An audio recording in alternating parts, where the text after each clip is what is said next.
Hi guys, how are you doing? How is everyone? Good afternoon, good morning, good evening. I'm hoping everyone is well and keeping up healthy and strong. Thank you so much for watching. I cannot forget to say thank you to the subscribers, the returning subscribers. Thank you so much.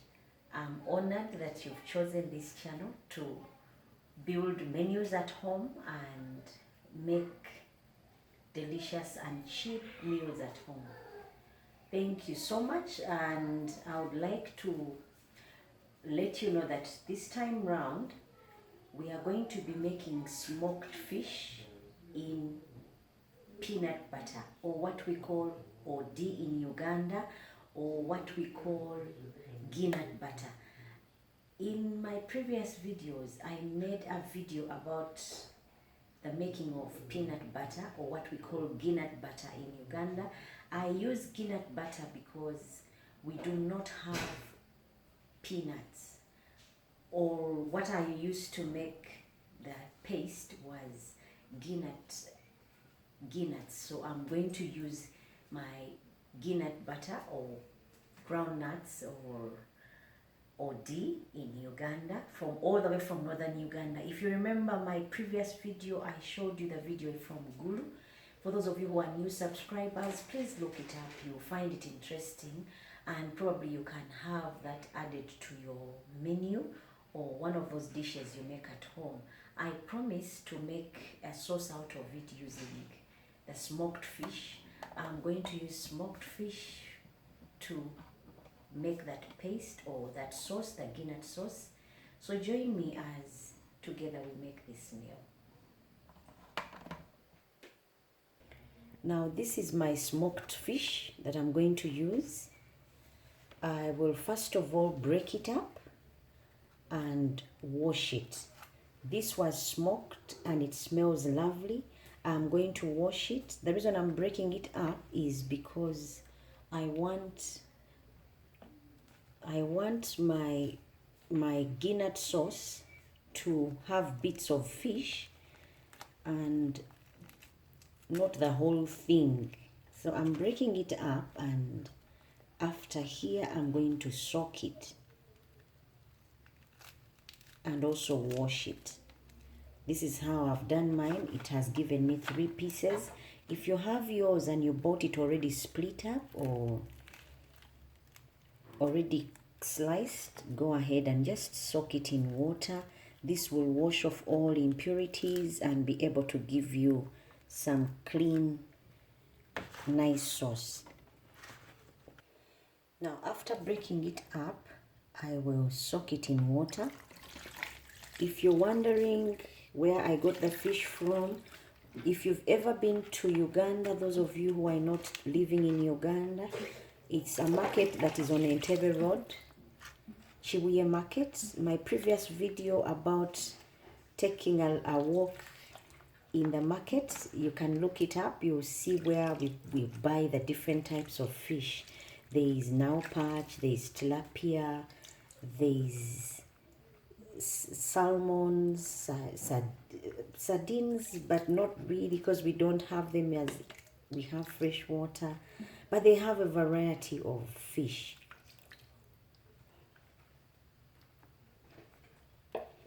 They also have silver fish. Now, while my fish is soaking, remember this is to get the impurities off, and then I'll be able to have clean fish that doesn't have any dust particles.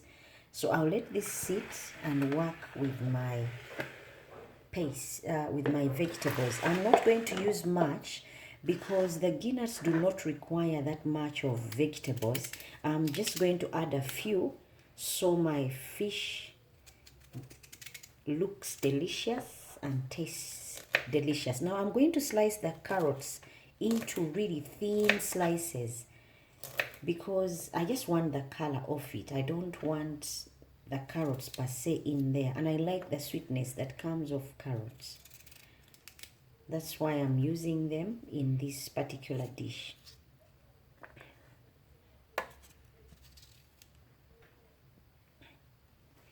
Now I've finished slicing up my carrots. As you can see, these are small bits. Time for the onions. If you don't want your onions to act up on you, you just soak them in water. That should be able to take away the reaction that comes when you deal with onions. Now I'm also doing them thin because I want them, they are not the main guests of honor for this dish. So for that, I'm going really thin, and these, I just want the aroma blended with the fish. I don't want them to overcrowd my fish, so I'll just use just a little bit, because this smoked fish, guys, has a nice aroma for those of you who have never tasted it, and it's the one I want to conserve and use in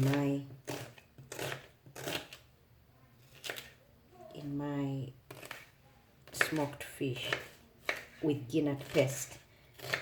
Now, like I said, we still have mudfish, lungfish, catfish. So if you go to the market, wherever it is you find yourself in Africa or Uganda, these different kinds of fish are there. But for those of you who are not in Uganda, I bet you have places where you can find all this kind of fish. Now I've cut up the small onions, and I'll use only one small tomato, medium tomato, and I'm also going to do the same. I'm just going to slice it thin, because some people don't even use tomatoes when they are making pastes or gnuts.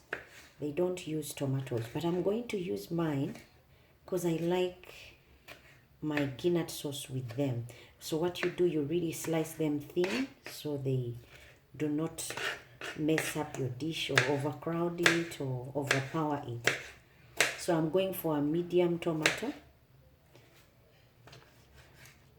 and slicing it into thin slices. When I'm done with this, I'm going to mix my paste.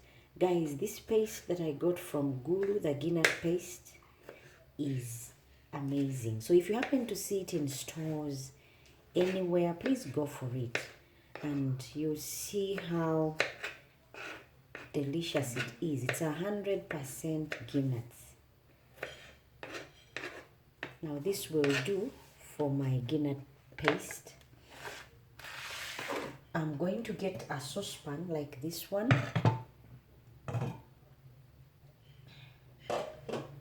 and I'll get my Gnuts paste.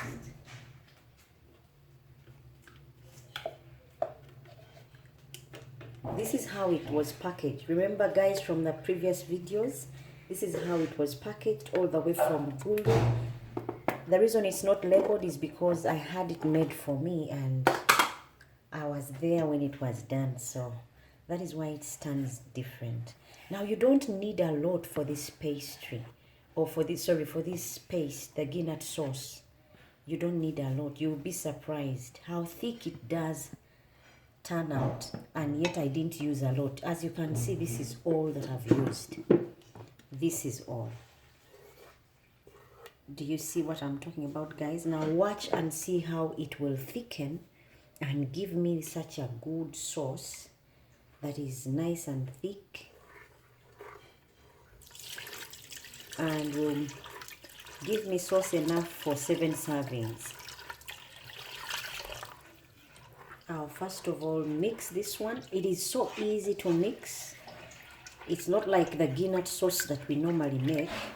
If you're using the paste, it is so easy to mix. Unlike the Gnuts, which need to be squeezed or mashed, these ones blend in easily just by a few turns here and there. Now I'm going to get another pan and fry my vegetables, then I'll introduce them to the Gnuts.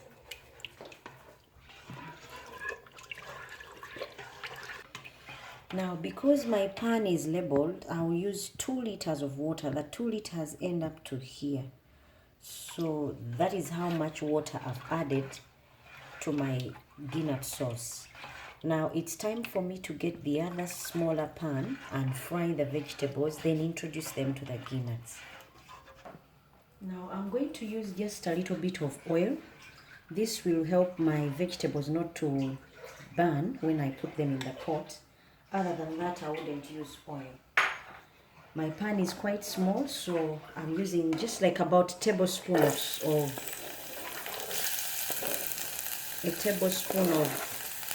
oil. And right away I introduce my carrots, and tomatoes. I don't want my onions brown or golden colored. I just want them at that right color, just to get the aromas out. Now I'll mix this and cover for about 2 minutes, just so the carrots tenderize and the tomatoes and onions. So I'll cover for now. Now while my onions and tomatoes are getting ready, I'm washing the fish and ensuring all the dirt is removed and it's nice and clean, ready to cook. And when I'm done with this, I'll let it rest for now as my vegetables are cooking. I'm washing it to remove any dust particles, because when you go to the market, these things are displayed wide open, so there's not anything that is covering the fish. Anything that could get on anything could get on it. So when we wash and pour the water from the fish, that is good, because this water is not clean.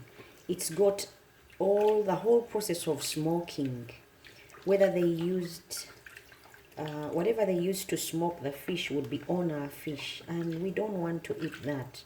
I know there are people who like to eat using and cook using the water, but I will not use it, so you can go ahead and choose your preference. I'm washing and pouring that water out. Now that I'm done, I'm going to check on the tomatoes and onions that I'm going to add to my Gnut sauce.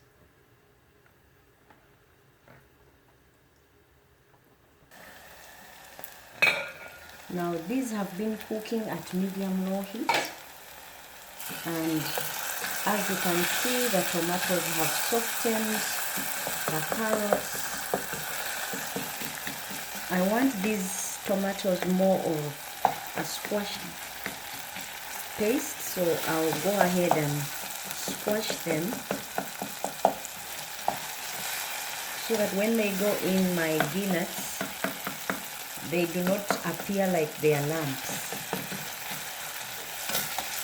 And once you're happy and you're sure the tomatoes are all ready and carrots, time to bring the pot of the Gnut sauce and put it on fire so that it can also start cooking along with these vegetables. Now that my Gnuts are on the fire, I'm going to add these ones that I've just fried, the onions, tomatoes, and carrots.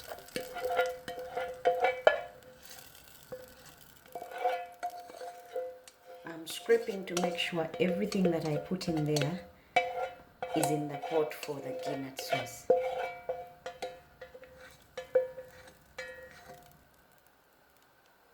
Now my heat right now is high. Reason being, I want to kickstart the Gnut sauce and get them starting to cook. And while this is going on, I will mix so that my Gnuts do not clog or start crumbing. So I'll mix because the heat is on max. And once I see they are starting to set, then I'll reduce the heat and cover. This should go on for about 30 minutes of cooking on medium low heat, guys. How you know your heat is too much is when the gnuts are boiling aggressively and foaming on top and spilling. That is how you know your heat is too much. It has got to be almost no heat, if you can put it that way. If you're using a charcoal stove, this is the time when we say reduce the heat, that's the time you pour some ash over your charcoal and let it cook slow and steady. So right now I'm putting that high heat just to get it started so it can bond well with the onions, the oil, the garlic, and then I'll cover.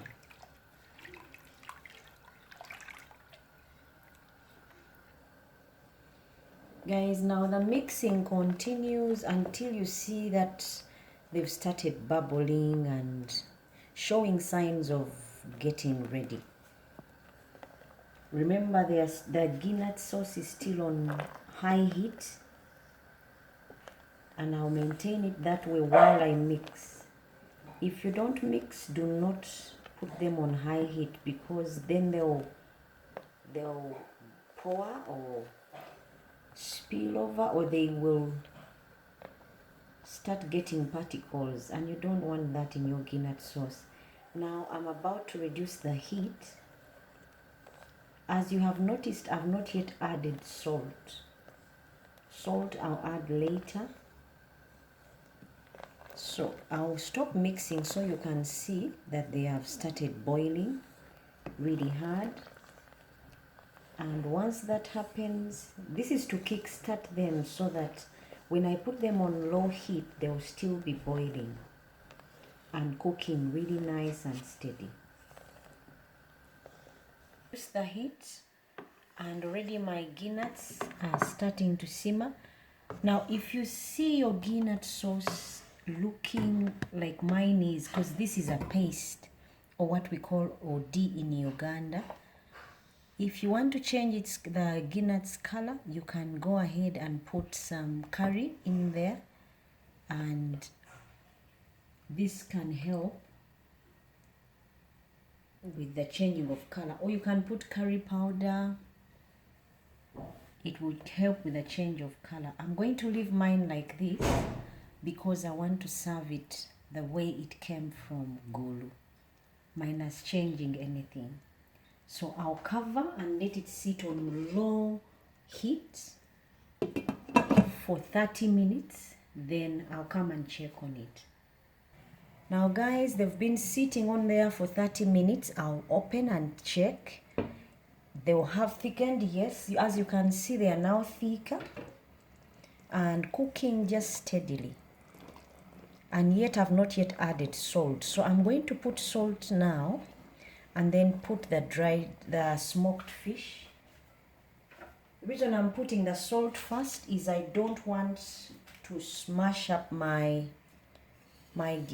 fish. I want it to still stay whole. Now go ahead and test your sauce regarding the salt bit, because depending on how much your sauce is, or how many liters your sauce is the salt that you need. I put the salt last because it thickens the Gnut paste, so that is why I've put it in now. My consistency should have changed. And because I used onions and carrots and tomatoes, already the smell from onions is really good, the aroma. And there's enough salt to taste. Time for me to put my fish now, so that I can be able to taste it in the Gnuts. And they'll continue to cook for a few more minutes, like about, the reason I'm cooking them on low heat for long is because low heat would mean I've almost cut down the cooking time to nothing. So I'm going to let them sit on there and just do their thing for maybe another 20 minutes. By that time, my Gnut sauce will be ready to serve, and I'll just be taking off and serving. The salt is enough, so now time to put my fish.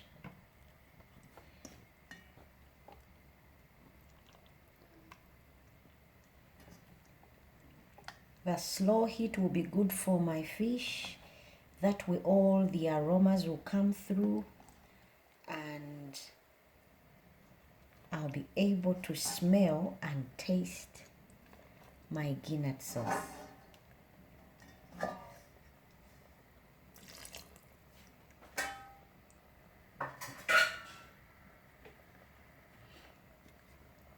Now I'm just ensuring that my fish is submerged so that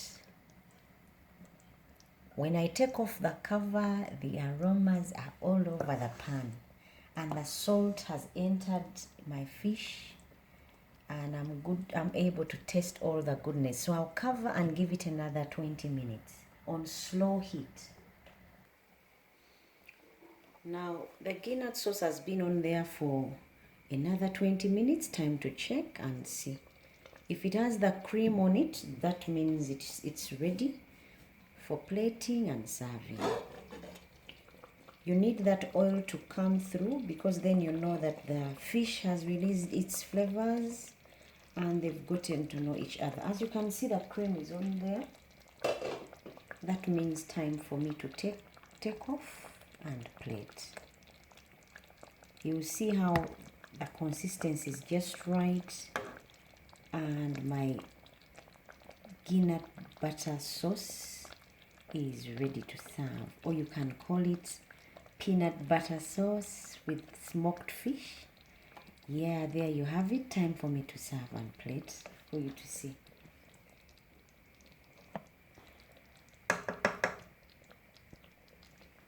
This is how my Gnut sauce will look, and that's how I'll serve it. This is just the Gnut sauce minus any food. You can serve it with either matoke. For those of you who are in Uganda, you can serve it with rice, mashed potatoes, sweet potatoes, cassava.